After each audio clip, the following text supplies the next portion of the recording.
Hello, my name is Haley Hunter, and I will be doing my presentation on how the American Anti-Imperialist League and the Suffrage Movement intertwined. To begin, I want to give a little background information on what the Spanish-American War is, the Philippine-American War, what the American Anti-Imperialist League is, and suffragists who participated within the league and who didn't. To begin, the Spanish-American War was began on April 21st, 1898, and was fought against the United States and Spain. Spain at the time was a colonial power and had power over Cuba, Puerto Rico, Guam, and the Philippines. During this war, Cuba was going through a revolution. The United States decided to join in and liberate Cuba from the chains that Spain put on them. The United States ended up winning. Cuba ended up getting its independence because of the Treaty of Paris, and Spain seceded over Puerto Rico, Guam, and the Philippines to the United States. The Philippines were not too happy about this. They wanted their independence like Cuba, and they thought that the United States would grant them independence once Spain was no longer their colonial ruler. The Philippines and the United States ended up going into a brutal war that would last for a couple of years, with the United States coming out victorious. This wouldn't lead to the creation of the American Anti-Imperialist League, but it was one of the main things that the American Anti-Imperialist League, or the AIL, was fighting against. The American Anti-Imperialist League began in 1898 during the Spanish-American War, and was basically against the idea of the United States expanding. They were also against the annexation of the Philippines, excuse me, to which they created their league to fight against the injustice that they saw that was happening within the Philippines. Suffragists would go on to join the American Anti-Imperialist League because they saw similarities between both the movements. But not all suffragists were anti-imperialists. Many of them, such as Susan B. Anthony and Elizabeth Cady Stanton, were pro-imperialist, and would basically support the United States in its expansion to becoming an imperial power. Next, I want to state my thesis, which is suffragists joined the American Anti-Imperialist League because they were against the war, as well as seeing that joining the league was a way to spread the idea of suffrage. Suffragists who participated in the American Anti-Imperialist League were marginalized throughout the movement because of their gender, and both movements marginalized others through racism and racial views. I want to look at my historical approach, which I used a women's history approach. I chose this historical method because I am studying suffrage, I'm looking at gender roles, and I am looking at women's opinions and outlooks on imperialism. To begin, my first point is that suffragists within the movement decided to join because they saw this as a way for them to win the votes. Suffragists saw that in order to spread the idea of anti-imperialism, they needed to be able to gain the vote, or the Anti-Imperialist League was not going to go in the direction that many wanted it to go. Women made up a huge portion of the American Anti-Imperialist League, especially white middle-class women. So without the vote, it made it hard for the American Anti-Imperialist League to get many of their points across. Women also saw that being involved within the American Anti-Imperialist League was a way to show that they were wanting and able to participate in the United States' democracy. They also saw that spreading the idea of suffrage was a way for them to gain the vote as well. If the United States were to grant the Philippines the right to vote, then they would probably grant suffrage to their own citizens, but many suffragists called for the liberation of Filipino women. They wanted women in the Philippines to get the vote first because they wanted a woman to basically civilize the men, and because men were not able to rule themselves due to not having the moral strength that a woman has.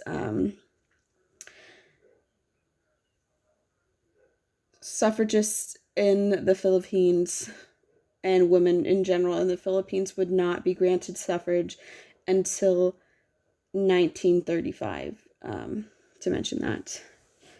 I also look at why women joined women joined the American Anti-imperialist League for moral reasons as well.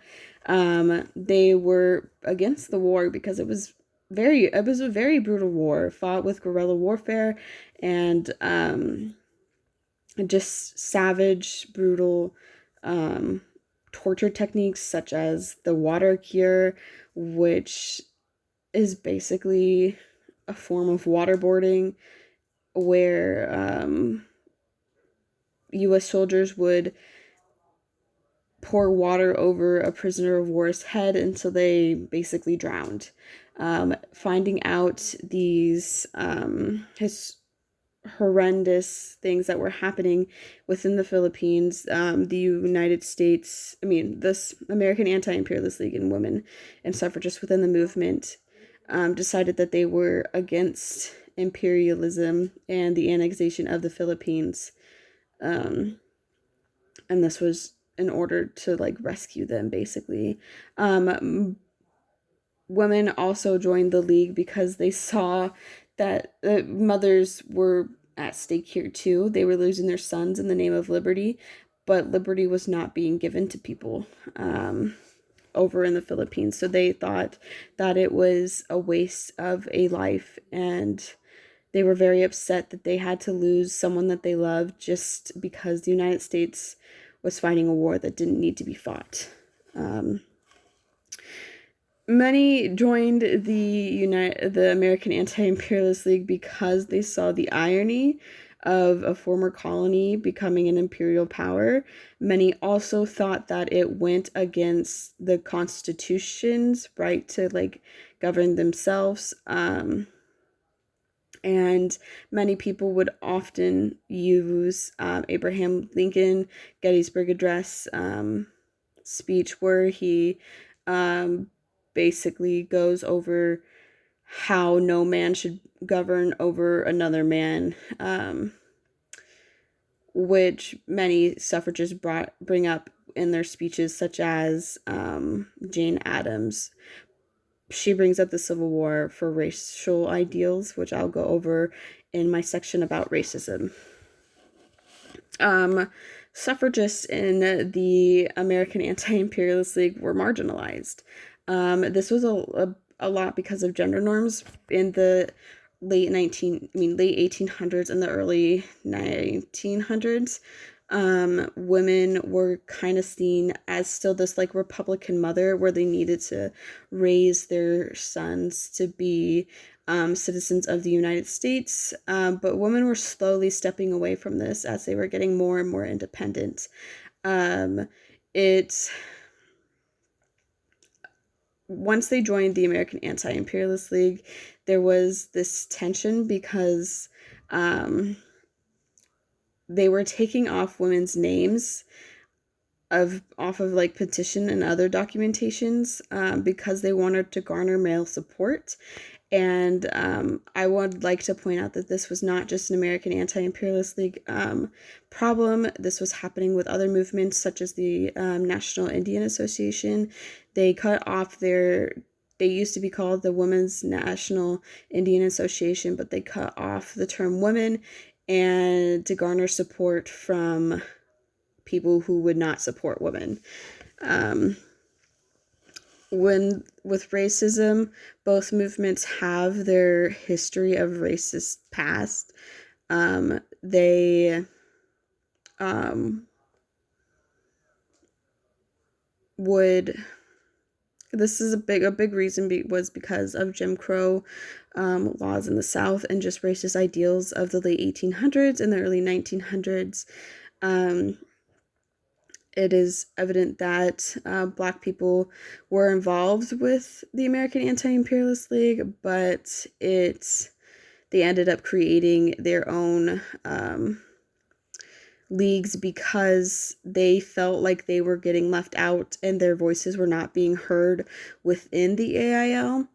And then suffragists had their own ideals of racism against Black people, as well as those in the Philippines. They saw those in the Philippines, as uncivilized, and that their only way of being civilized was for women to basically get the votes. And they also have their racist past with trying to get only white women to vote, educated white women to vote, and leaving out Black voices, Black women's voices. I want to point out that Jane Addams, she made a speech at the Chicago Liberty meeting at Music Hall in 1899, where she says that she thought that the United States was getting away from the ideals of the Civil War.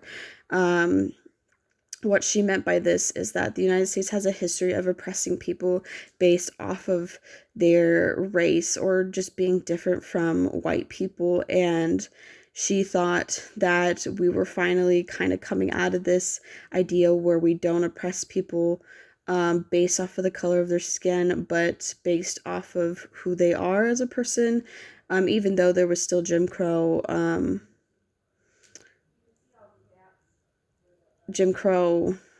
laws and oppression of Black people. In a way, they had a little bit of freedom. So I want to end this PowerPoint by saying that the suffrage movement was involved with the American Anti-Imperialist League, despite gender and racism holding them back.